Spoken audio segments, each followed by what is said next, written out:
언론 뉴스가 1인 2직업을 권합니다. 외국인도 환영한다고 얘기하고, 결국 저 고령화의 일본이 얘기하는 투잡을 권유하는 저 모습이 앞으로 한국에도 닥칠 모습이다라고 생각하면 될 것 같습니다. 너 돈 더 벌고 싶지? 그러려면 일 하나 더 해. 이런 이제 분위기인 거죠.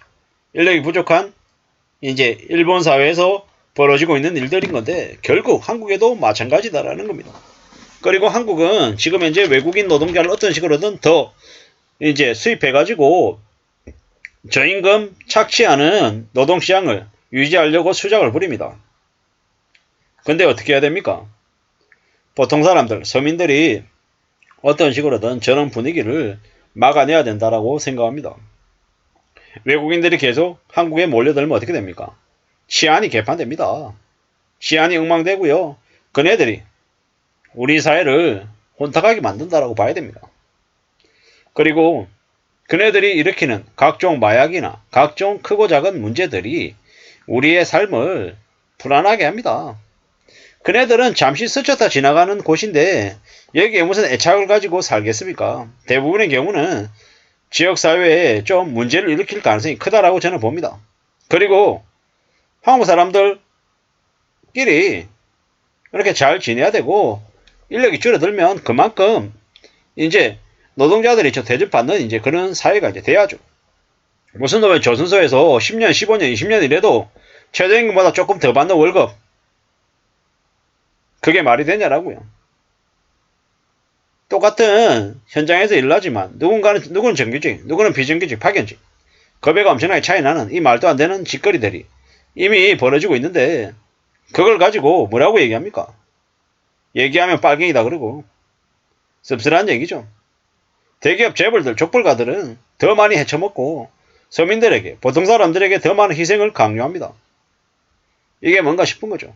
그러다가 지금 이제 화들짝 인력이 줄어들 것 같으니까 심상치 않은 분위기죠. 앞으로 점점 예전에 비해서 사람들의 인건비, 몸값이 이제 높아질 겁니다.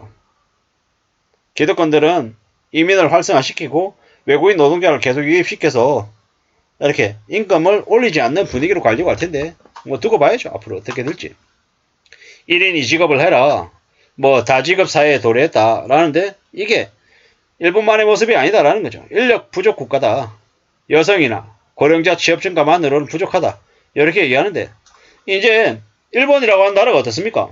일본이라고 하는 나라는 과거에는 20년 30년 전에는 아빠 혼자 일해가지고 집안의 연소득이 예를 들어 1억이었다라고 하면, 지금은요, 할머니도 일하고 할아버지도 일하고 엄마도 일하고 아빠도 일하고 아들 딸도 알바하고 이렇게 해가지고 가정의 연소득은 20년 30년 전하고 비슷하다고 하죠. 대신에 20, 30년 전에는 아빠 혼자 일했던 게 지금은 가족이 총출동해가지고 같이 일한다라고 합니다. 짧게 일하고 파견직, 비정규직으로 일하면서 이제 그렇게 전락해서 사는 거죠. 참 씁쓸한 사회입니다.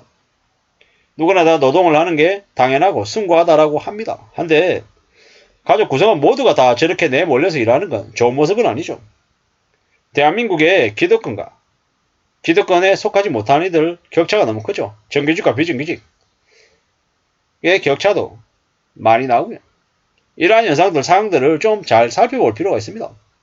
그리고 정말로 내가 경제적인 약자다 라고 하면 어떤 정치적인 성향을 떼야 될지도 한번 생각해 볼 필요가 있습니다. 참 씁쓸한 게 자기는 저소득층이고 하층민인데 그놈의 재벌 족벌가들만 위하는 보수를 지지하는 그런 말도 안 되는 짓거리들이 벌어지고 있는 걸 보면 좀 씁쓸하죠.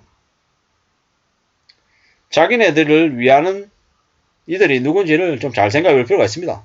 무조건 보수를 멀리해야 된다는 얘기를 하고 싶은 게 아니라 진보든 보수든 자기 지역구에 제대로 일할 사람을 좀 뽑아야 된다 라는 이야기가 좀 하고 싶었던 거고, 앞으로 우리가 살아가는 삶 자체가 점점 더 극악스러워지고 힘들어질 것 같습니다.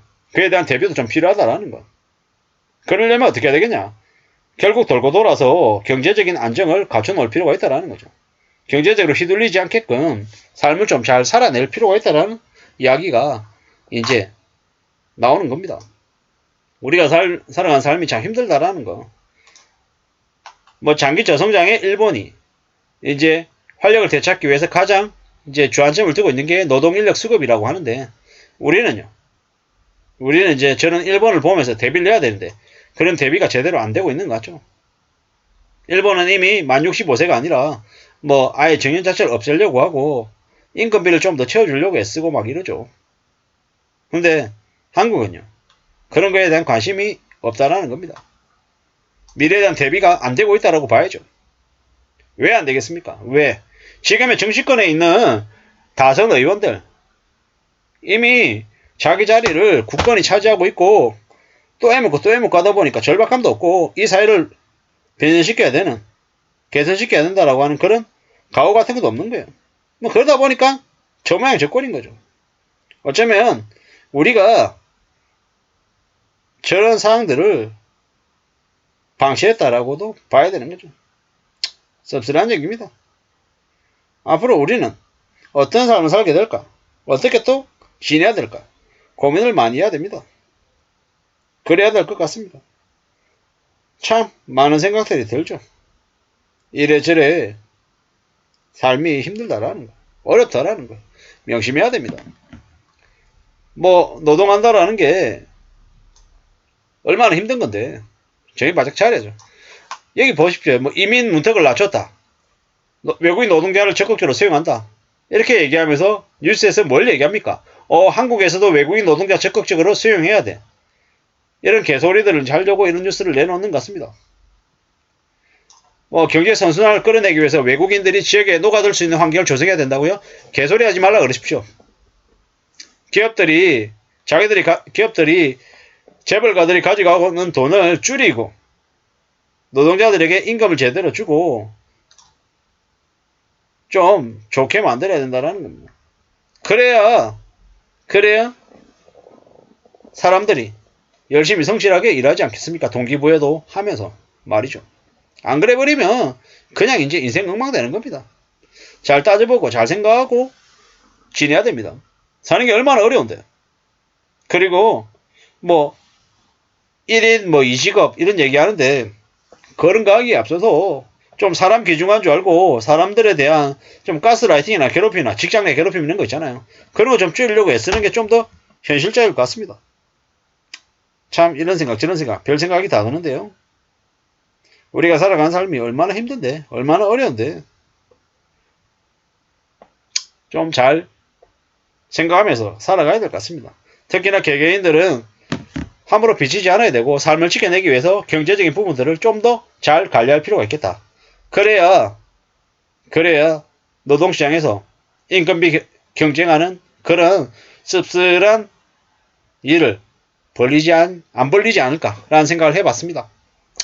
뭐 인력난이 가중된다라고 하는데 기득권들이 외국인 노동자를 수입해서 임금비를 낮추려고 하는 저런 개수작에 대해서는 절대로 묵과해서는 안 될 것 같습니다. 이상입니다.